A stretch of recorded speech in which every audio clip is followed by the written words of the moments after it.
Today, I want to share some of the work I've been doing as I've been updating the crop planning spreadsheets for my Farm Spreadsheets for All Season course. Here is a spreadsheet where you plan out your CSA basket contents or your farmer's market. And what I've created is a spreadsheet that highlights in a different color when crops are available on what weeks.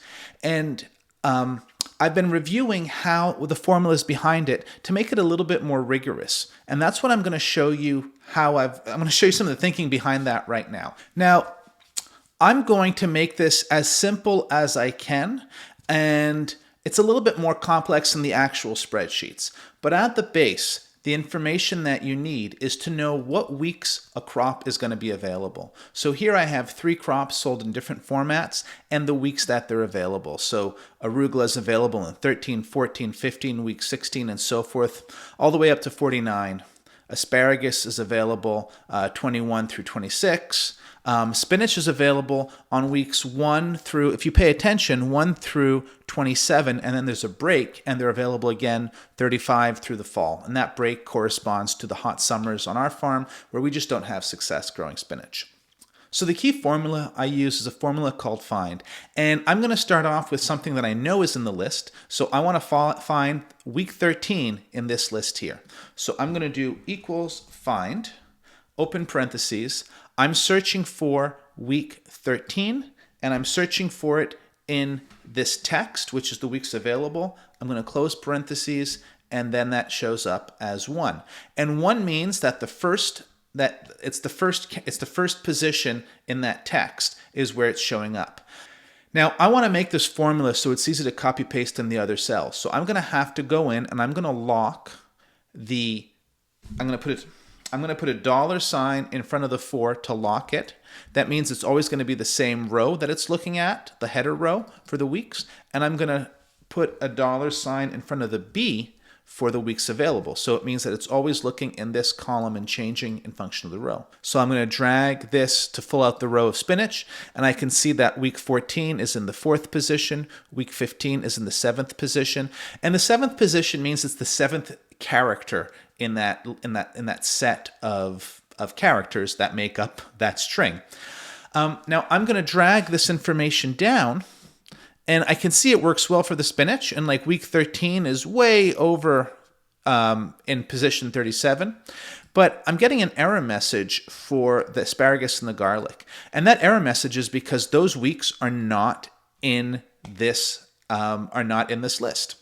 And it's the same thing if I bring this for the spinach into week 12, it's not going to appear. So right now, I don't like having those error messages, so I want to fix those error messages. So I'm going to copy that formula over to step 2. So here we're at the same starting point.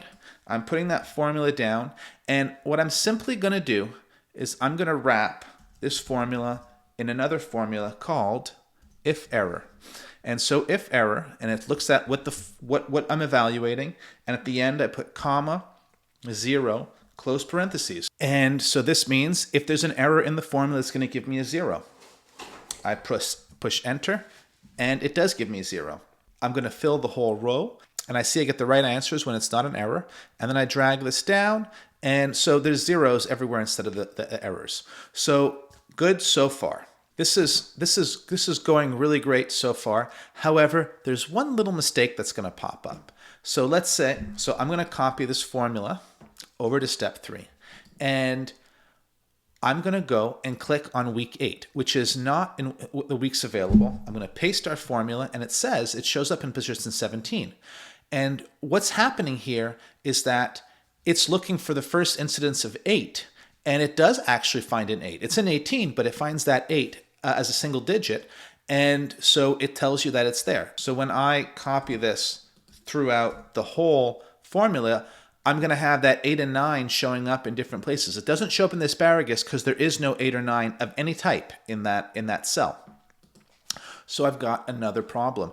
And this is where I'm doing a little bit of fancy footwork to make it work. And what you'll see down in the spinach is when I put week 1, I put 0-1. 0.2 for week 2, 0.3 for week 3. And this is part of the workaround. When I do equals C4 here, it shows me 8. And I'm going to lock that 4. Now I'm going to add 100 to that number, and that gives me 108. Now I'm going to add another formula that is right, open parentheses, then I have C4 plus 100, comma 2. So it's extracting the 2 digits or the 2 characters on the right of this expression, close parentheses, and now it says 08. I'm going to go into my previous format and replace the C4, and here, so nothing shows up for arugula because it's not there. So I'll copy that new formula in all these cells, and again, 8 and 9 are zeros in most places, but they're not in the spinach because the spinach does have 08 and does have 09. If the week number doesn't appear in the list, it's going to give us a 0. And if the week number does appear in the list, it's going to be a number greater than 0. And this is the information that we're going to use to bring into our conditional formatting.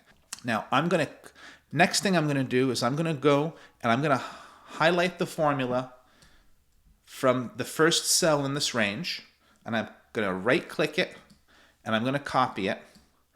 I'm going to highlight all the cells that I want to change color when the crop is available. And then I'm going to go and click on the formatting tools, either text color or fill color, and there's a little option, conditional formatting, at the bottom. I'll click on that, and there's already some conditional formatting showing up, which is what turns the formulas blue in the spreadsheet. I'm going to add another rule, and so here is the rule I'm creating, and the format cells if, and I'm going to do is a custom formula. The custom formula is I'm going to paste the formula that I already put down. So that custom formula is already there, and I'm going to end it with greater than 0. And now, whenever that formula is greater than 0, it's going to change the color.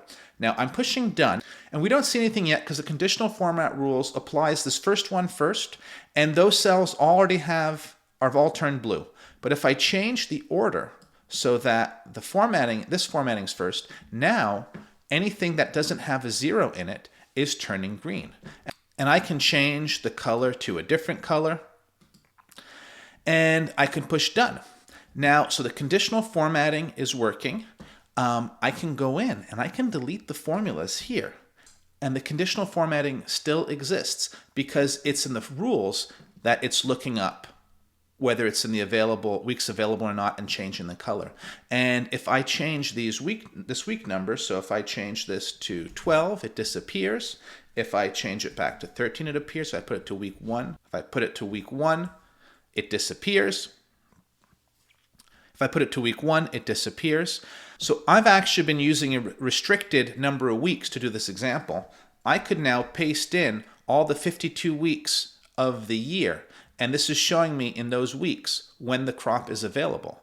And now to make this a little bit more user-friendly, I'm going to highlight these rows. I'm going to make them a little bit more skinny, and I could even highlight the columns and make them a little bit more skinny. And I can see when different crops are available now. They're in this orange. So you can see that arugula starts being available in week 13 and is available all the way to week 49. And the asparagus is available for these 6 weeks. Garlic kicks in at week 31. It's available all the fall. And then the spinach is available through the winter and spring. And then in the summer, it's not available. And then it's available again in the fall. When our markets start in week 21, we want to have 50 bags of arugula, we want to have 50 bunches of asparagus, and we want to have 50 bags of spinach.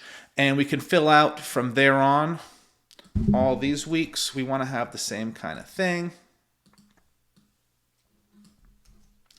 And then the arugula is just going to be a constant thing that we're going to have through the season. When garlic comes in, we'll be able to sell 75 bulbs a week, and we could fill those out through the weeks. And so here's a visual indicator that quickly makes me see when stuff is available, and then I can enter those numbers in. Now, ideally, this would then be linked into some other crop plan spreadsheets where it figures out the amounts that you need to sow on different weeks so that you have these crops available when it's harvest time. That's going to be And that's what these spreadsheets actually do in Farm Spreadsheets for All Seasons. And if you're interested in seeing that, you're welcome to join the course the next time the registration opens. Or you could just go crazy and apply these kind of formulas to your own spreadsheets and figure out how it all works. So if you enjoyed this farm spreadsheet tip, then subscribe to this channel and you'll get more spreadsheet goodness in the future. Until then, happy farming and happy planning.